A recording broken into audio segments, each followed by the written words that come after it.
Pemirsa, penguasa Jakarta tidak hanya berhadapan dengan realitas sosial dan dinamika manusia penghuni kotanya. Mereka harus berhadapan pula dengan realitas alam yang seringkali dianggap sebagai bencana. Dan selengkapnya dalam Benang Merah Jakarta versus Everything.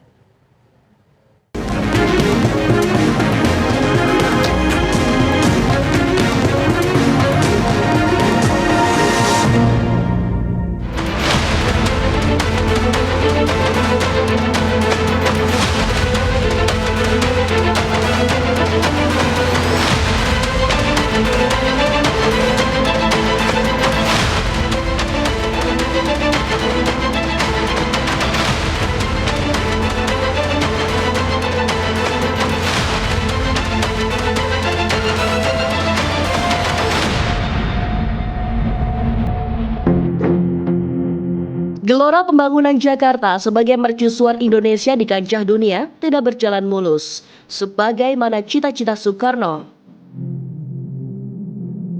Pertarungan ideologi kapitalis dan komunis di awal Perang Dingin menyapu pemerintahan Orde Lama.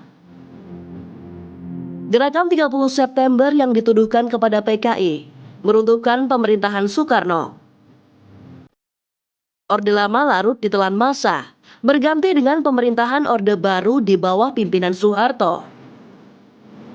Jakarta menjadi epicentrum babak baru Indonesia. Dan Ali Sadikin, gubernur Jakarta kala itu, berdiri tegak di tengah badai perubahan itu. Dilantik sebagai gubernur oleh Presiden Soekarno pada 28 April 1966, Ali Sadikin meneladani keberanian Bung Karno sekaligus mengikuti irama pemerintahan Soeharto. Untuk menjadikan kota ini pada suatu ketika nanti benar-benar suatu kota yang jaya dalam nama Jakarta. Di awal pemerintahan, Ali Sadikin dihadapkan pada keadaan yang cukup sulit. Akhir era Orde Lama ditandai dengan inflasi sebesar 600%. Demikian juga dengan kecilnya anggaran DKI Jakarta yang hanya sebesar 66 juta rupiah. Sementara jumlah penduduk mencapai 3.060.000 jiwa. Memang semrawut Jakarta. Nah, disitulah dia menertibkan perlahan-perlahan infrastruktur jalan. Tetapi kan anggaran nggak ada, maka dia lakukan gerakan-gerakan pencarian dana yang memang menimbulkan kontroversi. Waktu masuk jadi gubernur kan APBD hanya 66 juta. Bang Ali pikir mau bikin apa? Mau bangun Jakarta 66 juta. Akhirnya dicari jalan. Lokalisasi judi, dan kebetulan itu peraturan zaman Hindia Belanda itu masih berlaku, belum dicabut. Bang Ali ajukan ke DPRD, disetujui. Itulah semua dana yang dia Bang Ali gunakan untuk membangun Jakarta. Sehingga Bang Ali bilang, yang tidak setuju jangan jalan saya bangun dengan judi, harus pakai helikopter mengunjungi keluarganya. Menghadapi situasi sulit ini, Bang Ali, demikian nama populer Ali Sadikin di tengah masyarakat, bertindak berani. Kontroversi pertama adalah melegalkan dan melokalisasi judi dan kasino sebagai sumber pemasukan untuk pembangunan Jakarta. Pada saat Ali Sadikin mula menjabat, dia merasa kesulitan dengan dana yang terbatas yang hanya bisa digunakan untuk keperluan rutin gitu. Untuk pembangunan itu tidak ada anggaran. Dia kemudian melakukan sayembara dalam rangka ulang tahun Jakarta. Salah satu ide bahwa pendapatan daerah khusus ibu kota ini bisa diperoleh melalui pajak perjudian gitu. Nah, setelah dikaji bahwa pendapatan itu bukan untuk kepentingan pribadi, tapi masuk ke dalam kas negara, ke dalam kas DKI, maka kemudian itu dilakukan dengan pembatasan bahwa perjudian itu hanya boleh untuk kalangan yang bukan beragama Islam dan pada tempat yang terbatas di daerah pecinan di kota gitu.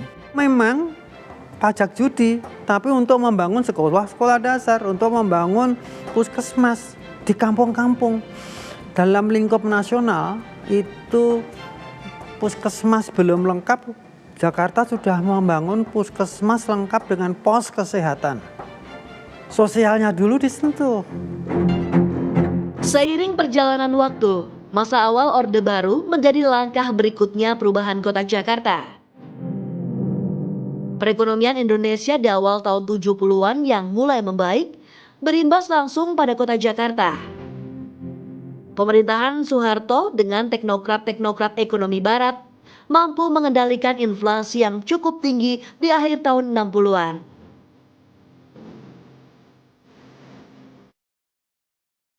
Demikian juga dengan situasi politik yang surut seiring banjir darah dalam peralihan kekuasaan Orde Lama dan Orde Baru. Atas nama pembangunan, segala segi kehidupan berbangsa dan bernegara difokuskan pada sektor-sektor ekonomi produktif. Pemerintah Soeharto kemudian mendorong investasi asing. Kebijakan ini bebarengan dengan melonjaknya harga komoditas ekspor Indonesia di pasar dunia, terutama kayu dan mineral. Investasi besar-besaran mengguyur industri dan eksploitasi bahan mentah. Oil boom atau melonjaknya harga minyak di pasaran dunia pada tahun 1973 menjadi durian runtuh pemerintahan Soeharto. Ketika itu, harga minyak melesat hingga 10 kali lipat. Perekonomian Indonesia pun melaju sangat kencang. Sebagaimana yang kemudian kembali terulang pada tahun 1977 yang menjadi era kedua bonanza minyak di pasaran dunia. Jakarta lagi-lagi menjadi sentral dari segala kemajuan ekonomi itu. Komoditi ekspor Indonesia memang dihasilkan dari luar Pulau Jawa, seperti Sumatera, Kalimantan, sampai kawasan timur Indonesia. Akan tetapi, sebagian besar operasional keuangan dari perusahaan-perusahaan besar nasional dan multinasional ada di Jakarta. Demikian juga dengan pajak dan pendapatan negara yang hampir seluruhnya beredar dan berputar di pusat pemerintahan. Akumulasi dari keriuhan bisnis dan pemerintahan itu adalah meroketnya pembangunan sektor konstruksi di Jakarta.